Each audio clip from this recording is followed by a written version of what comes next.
Makan roti canai okey ke? Makan roti canai is okey untuk menggembirakan diri anda. Mesti korang tak percaya fakta pasal roti canai ni. Pada September 2022, laman web terkenal yang mengkaji makanan di dunia, TasteAtlas.com, telah menyenaraikan roti canai di Malaysia merupakan makanan jalanan atau street food yang terbaik di seluruh dunia. Gengs, ada fenomena menarik tapi sekaligus menggelitik logika.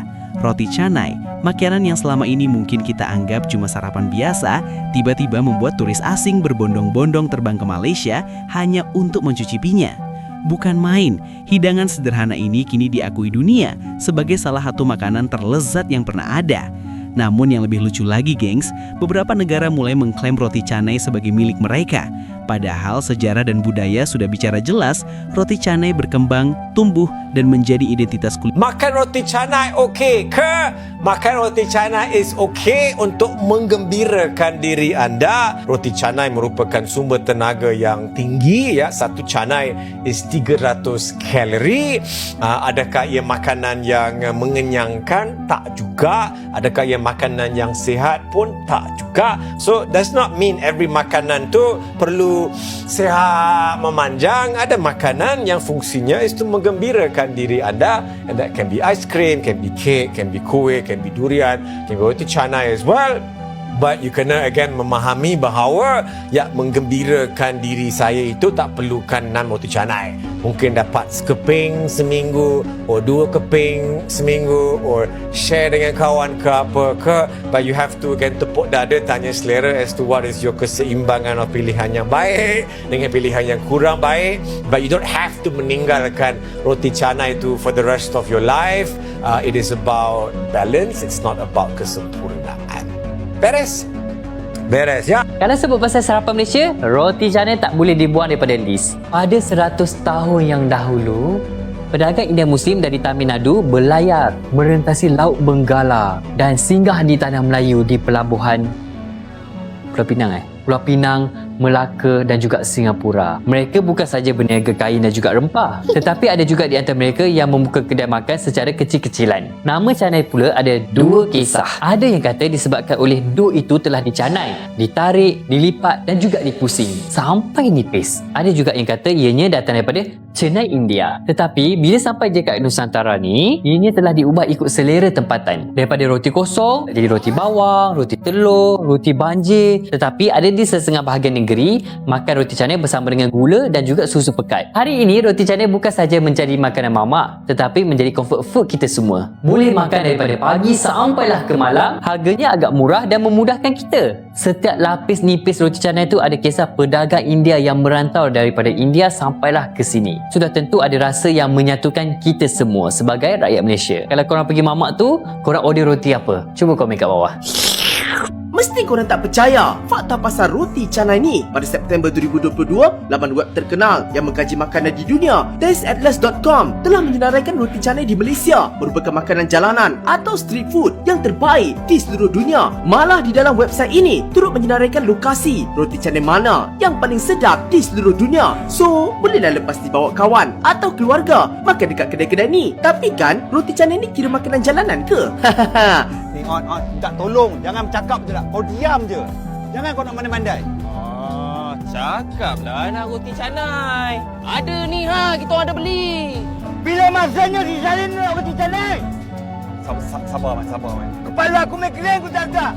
Kan betul aku nak cakap. Kau cakap apa? Dia tak nak roti canai, dia nak roti sadis. Bila mana aku nak roti sadis? Tapi hari tu aku perasan ada satu website ni, dia senaraikan roti-roti terbaik dekat dunia ni, best breads in the world. Okay, nama website dia Taste Atlas, dan ranking dia ni kira legit lah sebab dia ambil kira voting ramai gila orang. So inilah dia top 50 roti terbaik dekat dunia ni. So aku bila tengok list ni, aku pun terfikir lah, Malaysia ada ke tak kan? Sebab kita ada roti canai lah, kita tahu roti canai memang sedap gila. So aku pun tengok lah daripada nombor 50 tu kan, aku tengok, aku naik ke atas, tak ada.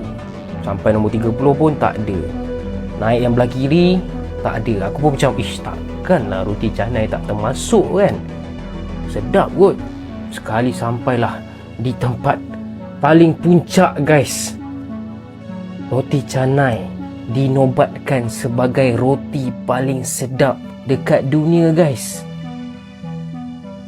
Numero uno, yang pertama bosku, number one, roti canai.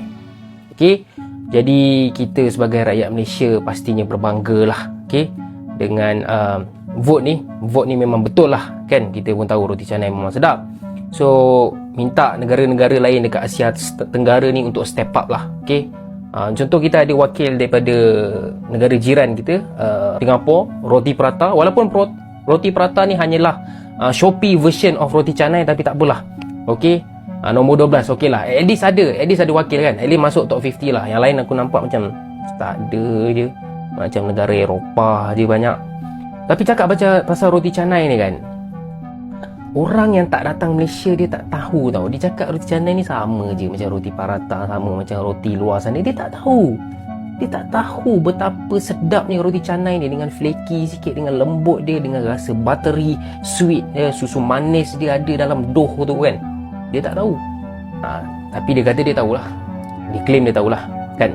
Cuma roti canai aku nak cakap lah, roti canai aku lebih minat order kuah asing lah. Sebab roti canai kuah banjir bagi aku tak lah. Bagi aku tak semua benda perlu dibanjirkan. Ini mungkin controversial opinion, tapi tak semua benda nak kena buat banjir lah. Ingat ni nasi kandar ke apa. Roti canai kuah asing. Sebab bagi aku lagi tak sogi, lagi sedap. Mungkin ada yang tak setuju, tolong komen. By the way, jangan lupa follow we bro.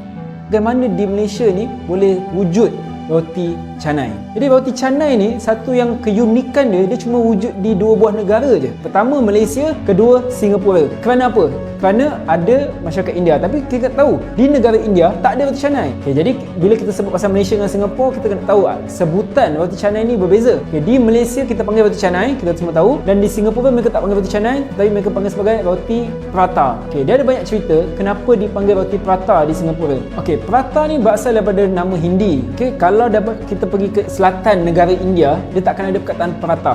Prata ni lebih kepada India Utara yang menggunakan bahasa Hindustan, bahasa Hindi. Jadi perkataan roti prata di Singapura dikatakan diambil daripada roti yang berasal daripada utara India pada zaman tersebut, iaitu paratha, yang membawa maksud flat bread ataupun roti lepe. Jadi makanan di India ataupun jenis roti yang seiras dengan roti prata ataupun roti canai di Singapura adalah Malabar prata. Okay, Malabar ni terletak di mana? Malabar ni terletak di kawasan utara India lah. Jadi di kawasan ini ada Malabar prata, walaupun dia punya konsep tetap tidak 100% sama, tapi itu adalah roti yang paling seiras dengan roti prata ataupun roti canai yang ada di Singapura. Jadi daripada segi nama untuk roti canai di Singapura, iaitu roti prata, dikatakan diambil daripada nama paratha itu sendiri, perkataan paratha yang berasal daripada India Utara. Kita balik ke Malaysia mengenai roti canai. Okay, roti canai ni nama tu daripada mana? Okay, jadi bila kita bincang pasal roti canai, dia ada dua versi. Satu, pertama diorang cakap roti canai ni diberikan nama roti canai disebabkan oleh daripada roti dough tepung tu yang dicanai dan kemudian ditebak